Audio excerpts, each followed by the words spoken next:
Nice Daf Yud Zayin. Okay, here we are in Daf Yud Zayin, Masechet Taanis. We're going to start from two lines from the bottom of the page of Daf Tez Zayin Amud Sheni. Okay, number 16.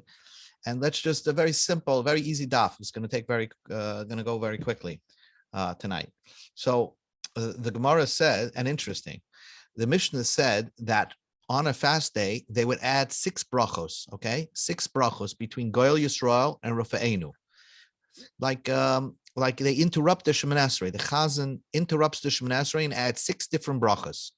2 of the brachos are, one of the is Zechroinus and Shofris. If you look in a Machzor and Rosh Hashanah, there's one bracha called Ata Zoicher, and then that's called Zechroinus, Ata Poiked. It's Zechroinus and Shofris, right? Ata Negleisa Bahar Kochecha. That is the bracha that we have in Rosh Hashanah. Rabbi Yehuda did not like that. He said on a fast day, and you don't say Zechroinus and Shofris. That's reserved for Rosh Hashanah. So he gave another version of what the bracha is. Tefillah Shlomo al Atzaris is a whole prayer in Tanakh, where Shlomo Melech made a prayer. And Rabbi Yehuda substitutes for Shofris Tefillas Yirmiyahu. And of course, all these tefillas, we added a bracha at the end. For example, the first bracha we add Mishanas Avasenu al Yamsuf. Whoever answered our forefathers by the Yamsuf, he should answer us. Baruch Hashem Zeichen Shkachos, etc. Baruch Shemei Tefillah, Baruch Shemei Tzedakah. And then, of course, the other 6 brachas are, you just say a chapter of Tehillim and you end off a bracha. Esein El Harim is the one chapter of Tehillim, you end off with a bracha. Mamamakam Krisi Hashem, you end off with a bracha. That's all you have to know. Let's read it. Rabbi Yehuda Oimer. Rabbi Yehuda says he doesn't like to say Zechroinus and Shofris on a fast day. They didn't say Zechroinus on a fast day. Amar Rav Ada de bin Yappoi. Rav Ada bin Yappoi explains, my Talmud Rabbi Yehuda. What is the reason Rabbi Yehuda? So he answers, the fi she'ein oim zechroinus u'shofris. You don't say the bracha of zechroinus u'shofris. We go to the top of the page. Ella b'Rosh Hashanah. Only on Rosh Hashanah you say it. U'be Yovelus and Yovel. We say that, and then Yom Kippur of Yovel, we know has some similarities to Rosh Hashanah. In fact, where you blow a shofar on Rosh Hashanah is because there's a Gzeir Shava from Rosh Hashanah to Yovel. And Ubishas HaMelchama. And Bishas HaMelchama means when the Jews go out to war, they had special prayers. They would also say in Shemoneh Esrei, while they're at war, the whole Shemoneh Esrei of Rosh Hashanah. So that's it. Rosh Hashanah, Yovel, and Shas Melchama, those days have the nusach of that long musaf Shemoneh Esrei that we have by Rosh Hashanah, but not by a fast day. And therefore, Rabbi Yehuda substitutes Zechroinus and Shofris with other brachas for a fast day. So the 2 of the brachas are different.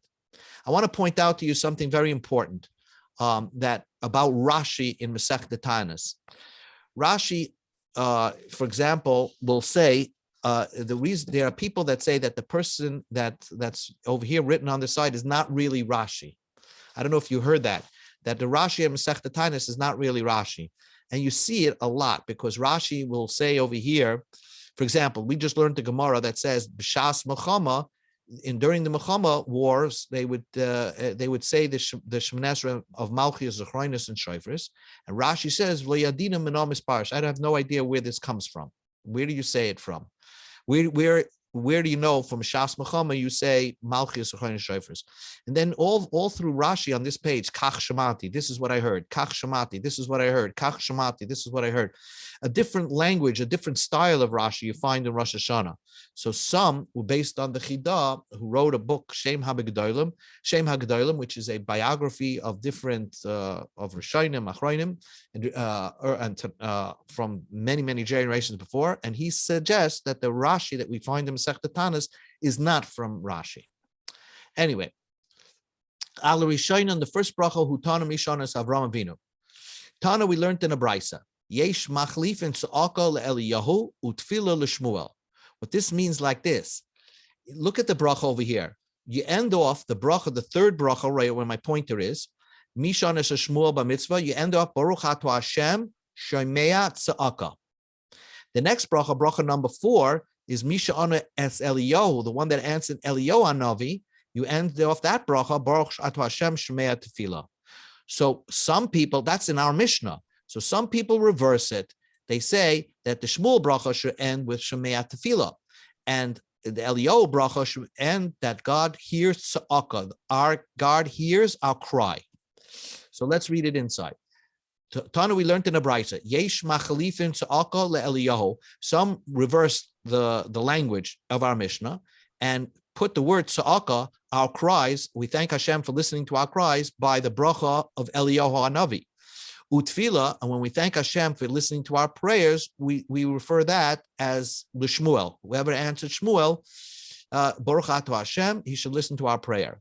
So the Gemara says like this: if you learn Tanakh, Bishlama Gabe Shmuel, it makes perfect sense. Shmuel, the word tefillah and the word tza'aka apply by Shmuel Hanavi, because if you learn Tanakh, Sefer Shmuel, Ksiv Beit Tefillah, it says the word tefillah by Shmuel, Uksiv Beit Tza'aka, and it also says the word tza'aka by Shmuel.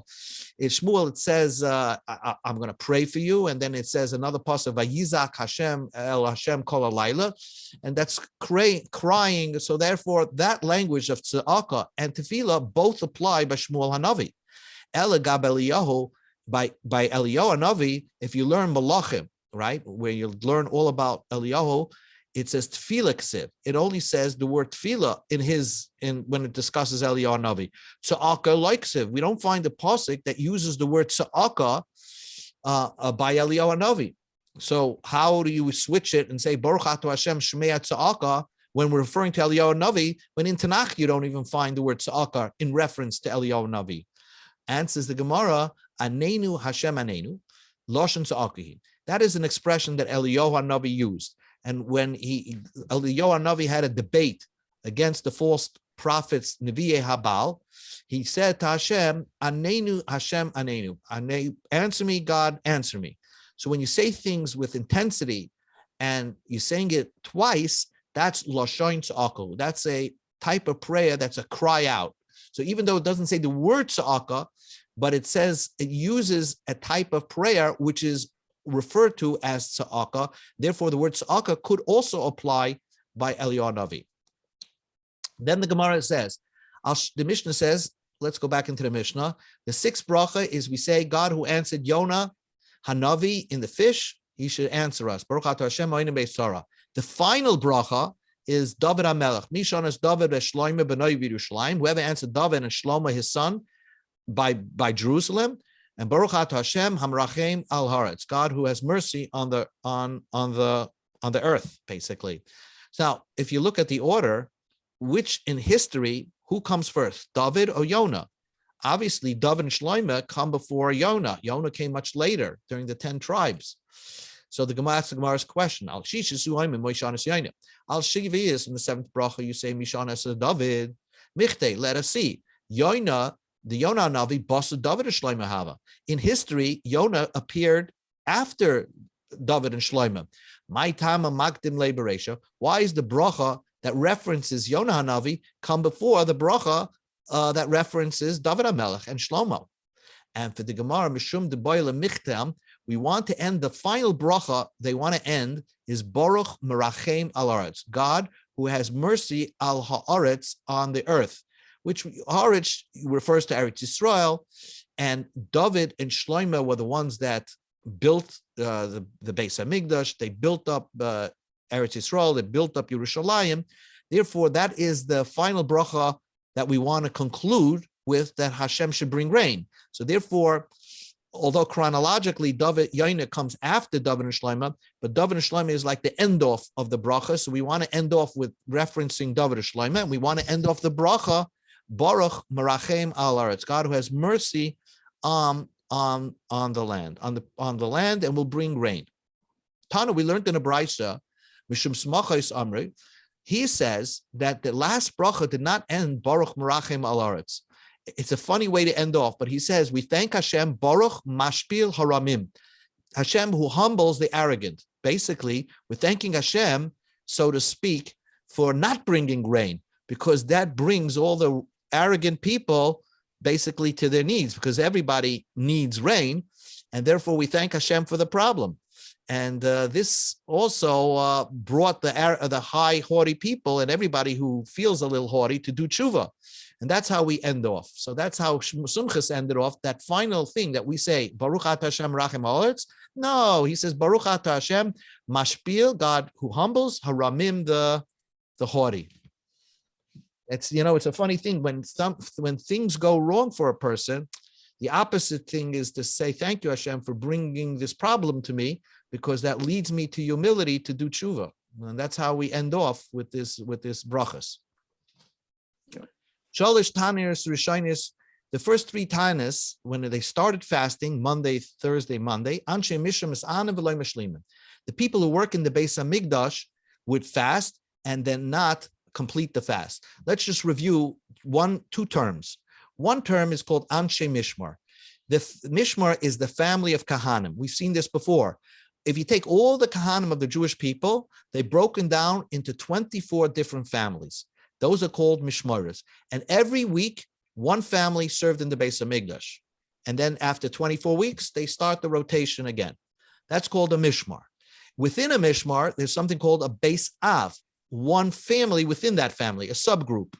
And they served, and they're broken down, each Mishmar is broken down into 6 days. So Sunday worked one Beis Av, Monday worked another, Tuesday worked another. And on Shabbos, every person who was part of the Mishnah worked on Shabbos. So that's what it says. So, Tanu Rabbanu, we learned in the Brisa, Mipnei Ma Amru, why did we say Anshe Mishmar? The people who are in the Kahanim group that are serving that week in the Beis HaMikdash, Mutaran Lishtos Yain Baleilis, they are permitted to drink wine at night, Avaloi B'yomim, not that day. The reason is, they're not allowed to drink during the day, but at night they can drink wine. Because the people who are on the Mishmar, not every day were you working, only when your Beis Av was working. So you could have been off 6 days of the week. So therefore, you were permitted to drink wine at night, but during the day, you were not allowed to drink wine because maybe you'll be called in to come to help out. Because Shema Tichber Havoida Al Anshe Beis Av, maybe the family that's serving that day will have a difficult time. There's too many people coming with karbonos, and they're going to ask you to step in to pitch in to help. And you're going to have to come and help them. So therefore, you are not allowed to drink wine during the day because you might be called to help out any day of the week. But if it was your day of the week to work, you're not allowed to work. You're not allowed to drink wine, not by day and not by wine. Why? What by night? Because if that was your day, you're always busy serving the Beis HaMikdash. Because if your day was a typical day, you helped, shecht kabanes, and you sprinkled the blood, and at night you also work. Because at night you had to bring all those kabanas the following night. You had to bring all those kabanas onto the Mizbeach and make sure they're burnt, and then be busy with the bonfire that was on the Mizbeach. So therefore, you were always called upon to work in the Beis HaMikdash if that was your day. Therefore, you're not allowed to drink not by day and not by night. Of course, as you're well aware, a kohen that drank wine is not permitted to do the avodah. So a kohen had to be totally sober and not have an ounce of alcohol in him. Now, says a fascinating thing the Gemara says. What about Bizman Hazeh? Can a kohen drink wine? So Mekan Omru, the Chachamim said over here, Kol kohen, any kohen, Shemaka Mishmarta. If you know which family you are, let's say you're in such and such a family, and you know that within that family you always work on a Tuesday. Umishmer's Beis Av Shla. You know what day your Beis Av would work on. When your family got the service call for the temple, you know what day you're working. And you know for a fact that your family was still no psul in that family, and that if the Beis HaMikdash would be built, you would be called upon right away to service. So a kohen Bizman Hazeh, who's very familiar with his lineage and knows exactly what family he was, and if the Beis HaMikdash was around, he'd know what week he works and what day he would work. Then you know what day you're called upon to work. So you're not allowed to drink that wine that day, because maybe the Beis HaMikdash will be built that day, and then you're the one that everybody's going to look to service that day. So if, for example, today, if there was a kohen that knows for a fact that on Monday, Chanukah, he's working, so then that day he would, throughout the year, even when the Beis HaMikdash is not around, he's not allowed to drink wine. What happens if you're a kohen b'makir mishmartoi ve'in makir mishmeres beis avshloi? You know what family you come from. You know you work, let's say, the Hanukkah season in the Beis Hamikdash, but you don't know what day of Hanukkah. Do you work Sunday, Monday, Tuesday, or Wednesday? So this type of person, bisman hazeh, v'yadei shabbatei avosos kuinsham, and you know your family still holds its reputation and nobody's a psul. Then also lishtas yain kolois Shabbos. Then you have to be strict upon yourself, and during that entire week that you know your family serves in the Beis Hamikdash, you have to not drink any day wine, that whole week wine, because maybe you're called upon any day to work, and because maybe that would be your bat av, and therefore, if the Beis Hamikdash suddenly gets built, you're stuck. You need to remain sober for that day. Now, this is this. But let's say you're a regular kohen in any shul, regular kohen that we know of. You don't know what family you come from. You certainly don't know what day of the week you work when within that family. You know you're a kohen, but you don't know exactly what family within the kahanim. And you know there's no psul in your family. You know that you're a kosher kohen. So therefore, every 365 days a year is a possible day that you would have worked if the Beis Hamikdash was around. So also lishtas yain kol hashana. The entire year, you're not allowed to drink any wine, because maybe the Beis Hamikdash is going to be built, and they'll call you, Mr. Kohen, and say, hey, by the way, you don't even realize it. We looked up the old records. This is your day. You're the Kohen of the first day, the opening of the Beis Hamikdash, and you're stuck. You drank wine. So therefore, we don't want you to drink wine all year. That was the Chachamim's opinion, very, very strict opinion. So no kohen that you know of, according to the Rabbanan, was ever allowed to drink a cup of wine. Rabbi says, I think that this is incorrect. Aser lishtas yain la'olam. Can we say that somebody will be forever not be permitted no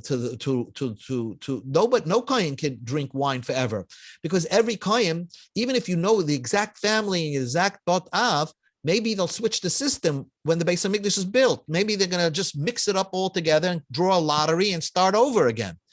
So therefore, then it comes out that no kohen in the world can ever take a cup of wine. So Rebbe cannot live with that. Avama esa. What can I do? The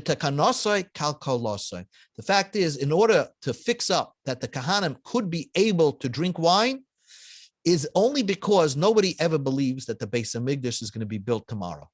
It's a fascinating thing. We talk about, the Beis Hamikdash should be built, and we really believe it, but nobody really, really believes it. And because of that, it's not built. So tomorrow, it's not a guarantee. It's most likely it's not going to be built tomorrow. And therefore, a kohen could drink wine because most likely it's not going to be built tomorrow and that day, and therefore we could go lenient on that. Amar Abaya concluded, according to whose opinion do Kahanim drink wine? Kerebi. We paskin like Rebbe. That's why a kohen, you can see him drinking wine. He should know that he's going only with the opinion of Rebbe, not with the Rabbanon. Fascinating. If you worked in the Beis Hamikdash, or you're a Yisrael that helped out in the Beis Hamikdash overseeing the carbon tamid, so there were Yisraelim that actually, along with Kahanim, there were a group of Yisraelim from different Shvatim that were representing the Jewish people when they brought the carbon tamid, overseeing the Beis Hamikdash while they were bringing the carbon tamid, and therefore they had special. We'll learn more about that later, but they had special work week that they worked in the Beis Hamikdash. The Mishnah says, Asuran l'saper l'chabes. They were not allowed to take the whole week of service. They're not allowed to take a haircut and not allowed to do laundry, like what we do on Chol Hamoed. Ubachamishi, but on Thursday, mutar mipnei kavod haShabbos. Then they're permitted to take a haircut and to wash their clothing because of kavod haShabbos. But the rest of the week, it was like Chol Hamoed. They were not allowed to. And it's for the same reason. My tama, we don't want them to show up to the service and their hair is very long. So therefore, we prohibited them from taking a haircut all week, so that they know to take a haircut prior to their week of service. It's almost like the reason why we don't do haircuts on Chol Hamoed. Same idea. You don't want the people to say, "Oh, I'll push off doing my haircut during Chol Hamoed."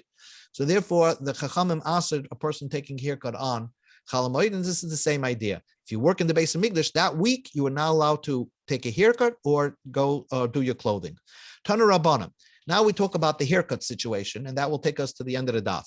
Melech mistaper b'chayim. A king has to take a haircut every day. Kohen Gadol, me'erev Shabbos le'erev Shabbos. If you were the Kohen Gadol, you have to take a haircut once a week. Kohen Hedyet achas l'shleishim yom. A Kohen Hedyet needs to take a haircut once every 30 days, a regular Kohen. So the Gemara explains, Melech mistaper b'chol yom. A king has to take a haircut every single day. My time, Amar Rabba Zavda, Amar Kra, Melech b'yafyoi techzena einecha. The king in his perfection, beauty perfection, that's your eyes should view. In other words, a king has to know that he's always on show, and therefore he had to have this din, the halacha, that he had to take a haircut every day. Kohen Gadol, me'erev Shabbos le'erev Shabbos. He had to take a haircut every week on Friday. My time, he said, since there are new kohanim coming to do the service every single week, a new part of the family, a new mishmar covering every single week, and it's the first time they'll view the Kohen Gadol. Sometimes they never saw the Kohen Gadol. So we want the Kohen Gadol, when he meets his new employees every week, he should look to perfection because he never get another chance to make a first impression. So he has his impression upon the other Kahana has to be to perfection, and therefore he had to take a haircut Erev Shabbos to Erev Shabbos. A Kohen Hedyet achas l'shloshim yom. Very important. Every 30 days, a regular Kohen has to take a haircut. A regular Kohen, even if he's not doing the service throughout the year, he had to take a haircut every single day, every 30 days. Minolan, how do we know that? So the Gemara says, Asya pera pera minaza. It's like a Gzeir Shava, we have pera pera from naza. Pera means a hair lock, and a hair lock from naza. Ksiv Hach, it says over here that by a Kohen, the Rosham lo yigalechu, it says in Yecheskel that they should not take a razor blade to their heads, upera lo yishalechu, and don't let the hair grow too long. But the Navi does not tell you exactly what's called long hair. So we know that what's called long hair because Ksiv Hasam, it says by a Nazir, Kodesh Gadol Peras Aroshai, that a Nazir has to let his hair grow to make it a pera. Now, what is called a pera? How long is a Nazir? Malahalim Shloishim, just like a Nazir, the minimum a Nazir can be is 30 days, Afkan, so therefore Shloishim. The minimum, that means that what's called long hair that's called 30 days. If for 30 days you didn't take a haircut, that's called having a pera. And the Chumash and the Navi says that a Kohen upera lo yishalech, he should not let this pera grow too much longer. Now, v'nazir gufa minalan, how do we know a nazir is for 30 days? How do I know I cannot make myself a nazir for 1 week? How do you know that? Amar Matana stam nazir shleish yom. An anonymous naziris without specifying amount is for 30 days. Minalan amakra, because the pasuk says yiyah, that when you become a nazir is kadosh yiyah. Well, take a look at this. What's the gematria? The gematria of Yiyah is Yud is 10, Hey is 5, Yud is another 10, Hey is 5. Total is plus and Hab is 30 days. So the Chumash hints that a Nazir is 30 days, that he's not allowed to take a haircut during that time. The opposite, a Kohen cannot let his hair grow longer than 30 days. Amalei Rapapa Labaya. Maybe Rapapa said to Abaya, Vidilma Rachmana. Maybe the Torah is telling you by a Kohen, Lo lirabe klal lamed, or he shouldn't klal. In other words, he should not let his hair grow even less than 30 days. And maybe upera lo yishalechu means don't even get to the pera state. Pera state is day 30. If you didn't take a haircut for 30 days, so day number 30 starts the pera state. Maybe the Chumash is saying that they should not even get to the pera state. So let's say every 20 days they should be taking a haircut, or less than 30 days. Amalei. So Rabbi answered Rapapa, "Ihava kasav lo yishal chupera." Don't let a pera grow. Kiddekamrit. I would agree with you. Don't let the pera grow. So then you have to take a haircut every less than 30 days. Hashta deksivu pera lo yishalechu. It says the opposite. The hair lock that became a pera, don't let it grow further. Pera lahava. You can make it a pera, which is at least have it 30 days old. But shluchig lo yishalchi. But don't let it grow any further than that. So now, guess what the next question is? If a Kohen is minhadin, when the Torah is minhadin, he's supposed to take a haircut every 30 days. How come we don't see that today? Why doesn't any kohen take every day, 30 days, a haircut? Answers the Gemara. The Gemara answers a simple teretz, because the Chumash, the Navi, hints that these halachas are similar to wine. That means, just like we said, drinking wine, the only time a kohen is not allowed to drink wine is bisman biyahu da'aser, is the time when the Beis Hamikdash was around, when he's going to serve in the Beis Hamikdash. Avo shloi bisman biyah, when there is no Beis Hamikdash, shari, that's permitted. A kohen could drink wine today. So also haircut. Taking the haircut 30 days only applied when the Beis Hamikdash was around. So the Gemara says, hold it. That's only one opinion. For Tanya, we learned in the Brisa, only Rebbe was of the opinion that a kohen could drink wine bizman hazeh. But the Rabbanan disagreed. Because Rebbe, what are you going to say? A kohen can't drink wine forever? What can I do? That's impossible. Who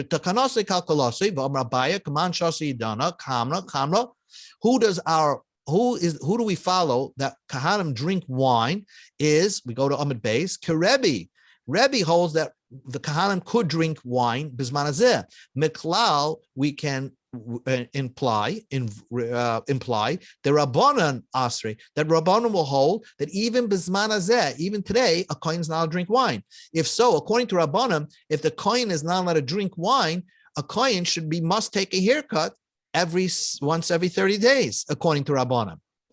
So the Gemara answers there's a big difference between, according to Rabbanan, taking a haircut and drinking wine.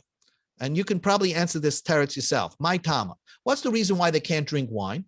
Because Mirhera Yabana Beis Hamikdash, because the Beis Hamikdash can suddenly be built, Ubi'ina, and it might be your time, Kohen Haroi Lavoida. We might need a Kohen that's sober enough to do the service. Right now, if the Beis Hamikdash was built, you got to put the Kohen to work. So therefore, he had to remain no drinking wine. Veleka, and if you allow Kohanim to drink wine, every kohen is going to drink wine, and then we'll have nobody to do the service as soon as the Beis Hamikdash. Now, can you imagine the Beis Hamikdash comes down from heaven, and we can't get a decent kohen to show up? That's why they asked you to drink wine all year round. But hacha over here, if the kohanim need to take a haircut, maybe they'll take a quick haircut.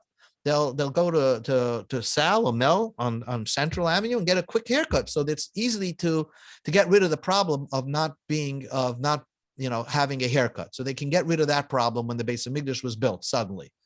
If this was so the Gemara says, they can get rid of drinking wine. They can get sober up very quickly, even if they drank wine. Because after the Gane Purta, a person could go to sleep, and then when he wakes up a little bit, take a little nap, and then the effects of alcohol will go off. And the Rabbi Bar Abba made a comment. The Rabbi Bar Abba, derech mil, if you walk a mile, or v'sheina kolshu, or sleep, nap just a little bit, mefigin asiyayim takes off the alcohol effects of the wine. The effects of wine. So therefore, what's the problem? You're afraid that the Beis Hamikdash is going to be built and there's no kohen that's going to be sober? Well, so what? They'll just take a quick nap, and before you know it, or walk a mile, and then you'll have a kohen ready to do the service. So the Gemara says that doesn't work. You can't work off wine so fast. Lav mi itmar law. Amar Rav Nachman, Amar Bar Avua. Rav Nachman said, in the name of Rabbi Bar Avua, Loi Shanu, it was not taught that trick of walking a mile or taking a nap takes off the effects of wine. Ela k'shesasa shi'ur revius. If you drank only a little bit of wine, a revius of wine, a few ounces. Aval shasha yosim revius. But if you drink more than 3 or 4 ounces of wine, then koshkein, then for sure, that even if you're going to do sleeping or you're going to do walking, shederach matri dase, the derech shakes you up and bothers you. V'sheina mishakartein, by going to sleep, it'll make you even more drunk. So that's not going to work. That's why they prohibited everybody from drinking wine. But haircut is an easy problem to solve if the Beis Hamikdash was built, because you just send the kohen right then and there and do a haircut. One more teretz to the Gemara. Again, the kasha is, why, according to Rabbanan, did they say haircuts are permitted? The kohen could take a hair, could let his hair grow. Doesn't have to take a haircut every 30 days. And why, according to Rabbanan, would they be prohibited from drinking wine? So Rav Ashi says, he says like this: when a kohen drinks wine, the mechale avoide. If he does the service being drunk or having not drunk, but drinks a little bit of wine in his system, then when he does the service is invalid. So Gazra Rabbanan said no wine, even bisman hazeh, that a kohen can't drink wine because the Beis Hamikdash could suddenly be built. But Priya Roish, even if a kohen does the service when he has long hair, the service would never be invalid. But the Yevid, it's still good. Loi Gazer Rabbanan, the Rabbanan did not make a gzeira that a kohen that has to take a haircut. So that's the difference. So the Gemara says, why isn't, so you're assuming that a kohen that does the service with long hair, the avodah is not puzzle, is not invalid. So the Gemara says, Meisvei, I'll ask you a question. The Brisa says, Ve'elein b'misa. This, if you do this service in the following way, then you get a misa b'dei shemayim. Shtuya yain, if a kohen does the service when he drank wine, upriya roish, and when he has long hair and he does the service on purpose, he was over an avera, and not only that, he dies young. So the Gemara says, Bishlam shtuya yain b'hedyiksiv. It's a pasuk in the Chumash that says, Yain v'shecha al teisht. Don't drink wine when doing the service, and if you do, you're going to die. Ella Pruya Roish, having long hair and doing the service, Minalam. How do you know that a kohen that does the service with long hair, he can die young? The Ksiv, so the Gemara says, it's a pasuk in Yischaskal. Roisham lo yigalechu, upera lo yishalechu, uksiv basrei, v'yain lo yishtu kol kohen b'voin el chatzar penimis. The Torah says, the Tanakh compares drinking of wine to having long hair. It's like a hekesh, a juxtaposition. And just for that you compare having long hair to the drinking of wine. Just like we know from the Chumash that drinking wine, a kohen that drinks wine, b'misa, he dies young because he gets misa b'dei shemayim. So also a kohen that does the service with long hair, b'misa, he also gets misa b'dei shemayim. And so this starts our question. Since you see this, there is a hekesh, right? There's a hekesh comparing shtuya yain to pruya roish. We have a klal, ein hekesh lemechza.